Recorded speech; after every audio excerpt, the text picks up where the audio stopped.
Hai, bertemu lagi kita dalam kelas Sains Offline bersama Muallimah Zati. Assalamualaikum semua. Hari ini kita akan mempelajari tentang topik tenaga, iaitu mengenai tenaga boleh dibaharui dan tidak boleh dibaharui. Kandungan kita pada hari ini ialah tenaga boleh dibaharui dan tidak boleh dibaharui. Oleh itu, Muallimah harap kamu dapat menakul kepentingan penggunaan secara berhemah untuk sumber tenaga tidak boleh dibaharui. Jom kita tengok apa itu sumber tenaga boleh dibaharui. Tenaga yang boleh dibaharui ialah tenaga yang boleh dijana daripada sumber tenaga yang sentiasa ada secara berterusan. Contoh sumber tenaga ini ialah matahari. Apakah contoh tenaga yang boleh dibaharui?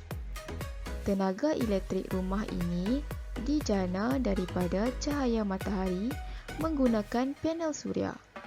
Panel suria di rumah ini dapat memanaskan air dan memberikan sumber tenaga elektrik bagi menyalakan lampu di rumah tersebut.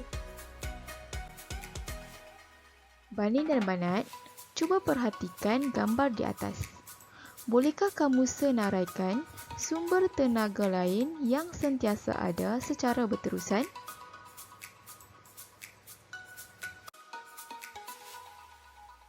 Sumber-sumber lain tenaga yang boleh dibaharui ialah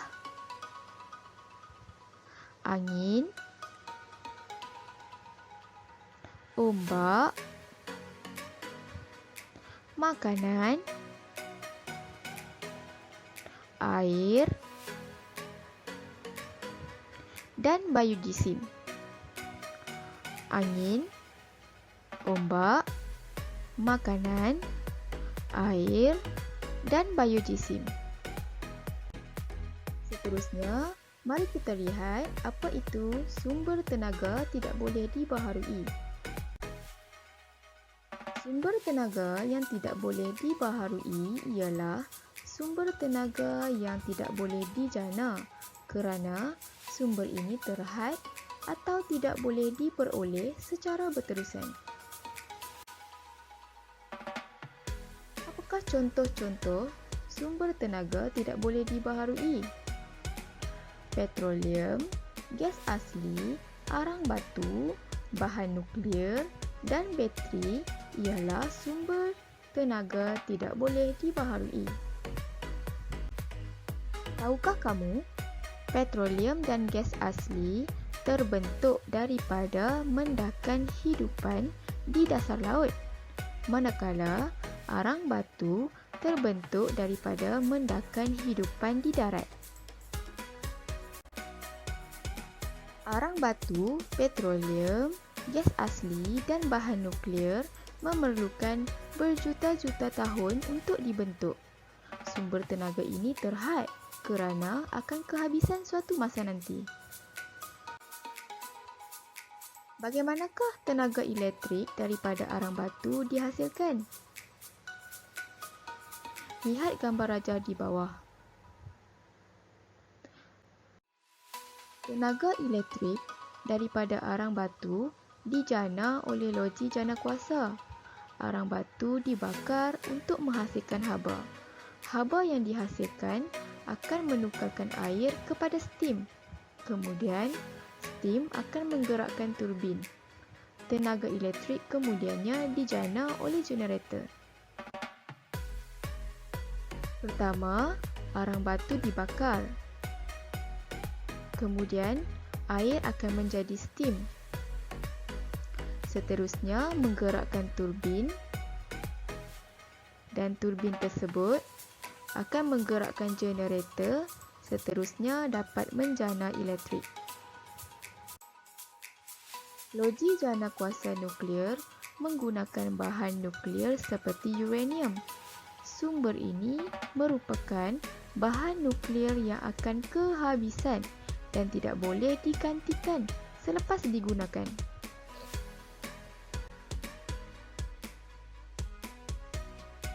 Baninah Banat, kebanyakan sumber tenaga yang kita gunakan untuk menjana elektrik, memasak dan menggerakkan kenderaan adalah daripada bahan api fosil. Apakah yang akan terjadi jika sumber bahan api fosil kehabisan? Lihat situasi A. Sebagai pengguna yang memerlukan tenaga untuk digunakan dalam kehidupan seharian, kita perlulah sedar akan kepentingan penggunaan tenaga secara berhemah bagi sumber tenaga yang tidak boleh dibaharui. Manakala di situasi B, penggunaan bahan api fosil seperti hasil petroleum mestilah digunakan dengan secekap yang mungkin. Oleh itu, kita perlu menggunakan sumber tenaga secara berhemah kerana yang pertama, sumber tenaga yang tidak boleh dibaharui tidak boleh dijana semula jika habis. Kedua, untuk menjimatkan kos. Yang ketiga, untuk mengurangkan pencemaran akibat pembakaran bahan api. Yang keempat, untuk mengelakkan pembaziran penggunaan sumber tenaga. Dan yang kelima, untuk mengelakkan kehabisan sumber tenaga. Terdapat beberapa perbezaan tenaga yang boleh dibaharui dan tidak boleh dibaharui. Tenaga yang boleh dibaharui boleh diganti semula dalam masa yang singkat, manakala tenaga yang tidak boleh dibaharui tidak boleh diganti selepas habis digunakan. Tenaga yang boleh dibaharui juga mendapat bekalan yang berterusan, manakala tenaga yang tidak boleh dibaharui bekalannya adalah terhad. Seterusnya, tenaga yang boleh dibaharui tidak menyebabkan pencemaran, manakala tenaga yang tidak boleh dibaharui dapat menyebabkan pencemaran alam sekitar. Kesimpulannya, sumber tenaga bagi tenaga yang boleh dibaharui adalah suria, angin, biojisim, ombak dan air. Manakala tenaga yang tidak boleh dibaharui, contohnya adalah gas asli, bahan nuklear, petroleum dan arang batu. Baiklah semua, diharapkan kamu dapat memahami akan pelajaran kita pada hari ini. Oleh itu, Muallimah menyediakan 5 soalan uji minda. Salin semula dan jawab soalan yang berikut dalam buku latihan Sains 1. Soalan tersebut berbunyi, yang pertama, tenaga yang boleh dibaharui ialah tenaga yang tempat kosong daripada sumber yang sedia ada secara berterusan. Yang kedua, tenaga yang tidak boleh dibaharui ialah tenaga yang tempat kosong kerana sumber ini terhad.